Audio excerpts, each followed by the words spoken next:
express washes, yeah, I've owned a retail business for 25 years. I was looking for something that didn't require as much of my hands-on management. I didn't want to do that. I think if somebody's going to be hands-on operating it themselves, you could probably make more money doing a full serve, everything else being equal. But I just didn't want to, have that many employees and that intensive of management. So that's what attracted me to the express wash business. But they're both good business models. There's definitely demand for both in the marketplace. Sonny's, in particular, gave me a lot of good advice. They've got people that, not only sold equipment, they've got people that were in the car wash business. They are in the car wash business. Especially if you're a first-time person getting into it, the more people you can find that have got experience, the better off you are. Listen to them. Every piece of equipment I've got on my site is Sonny's. I don't use anything else. My vacuums, all my tunnel equipment, everything is from Sonny's. So obviously I've been very happy with their product, and the next one I'm doing, hopefully in a few weeks here, will also be all Sonny's. Now we join Chief Operating Officer Anthony Analetto of Sonny's, the car wash factory, for a special behind-the-scenes look at Tidalwave. This car wash here is Tidalwave, is Scott Blackstock's second express wash. First one he did was very successful, also in the Atlanta area. This is number 2. He did it with 3 unattended gates here, and made sure he had room for that because the other site is already experiencing some extremely high volumes.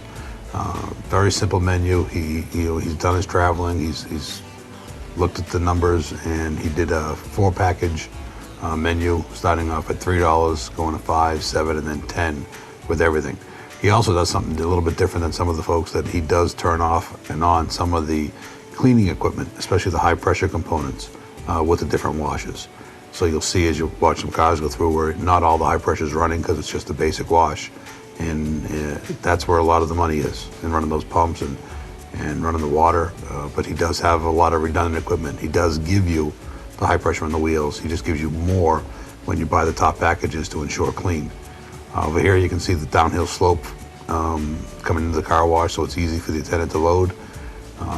Again, no prepping. Everything is done, automated by the equipment, chemical applications, and the high pressure in the wash package. He's got the spider in there with the emitter and the 2 sets of wraparounds, reverse straight wrap, and then a double jog on the exit end that'll help keep up with the high chain speeds that he anticipates and has already experienced at this new site. Plenty of soap application. Again, it's critical. You can't clean it if you don't put detergent on it. So we're hitting the chemical on this car with front, rear, top, sides, bottom, for the bumpers, front and back.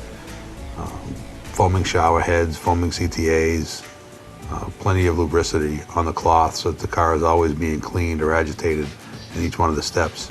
On this site here, he's utilized a new piece of equipment. We've got our wheel rocker brushes that are mounted directly to our tire brush.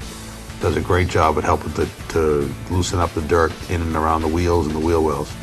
And then the high pressure helps to clean it off.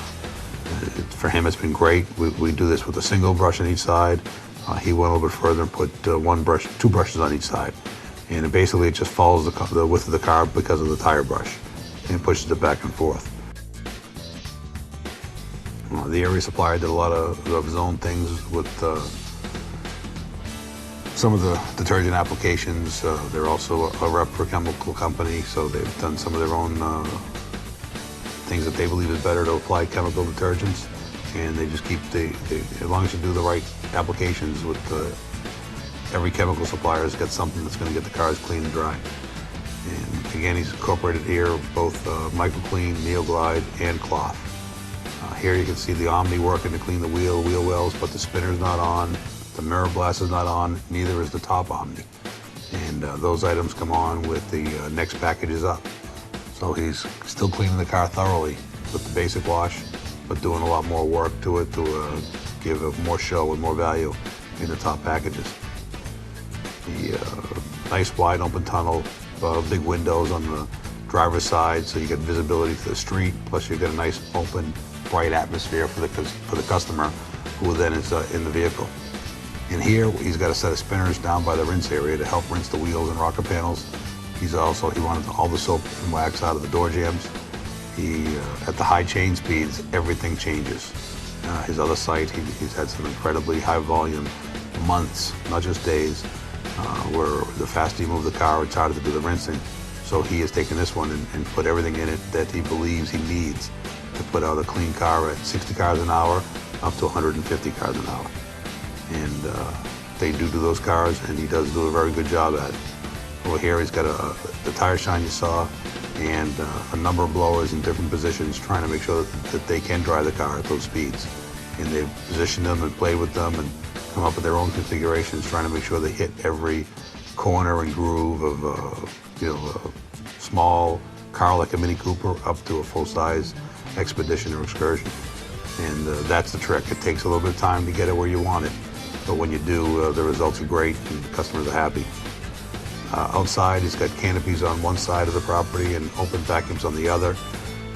Billboard that he's accessed for the $3. The customers here some had towels, some were looking for towels. They wanted to touch it up. They wanted to do some of their own service, so he broke down and put in vending machines.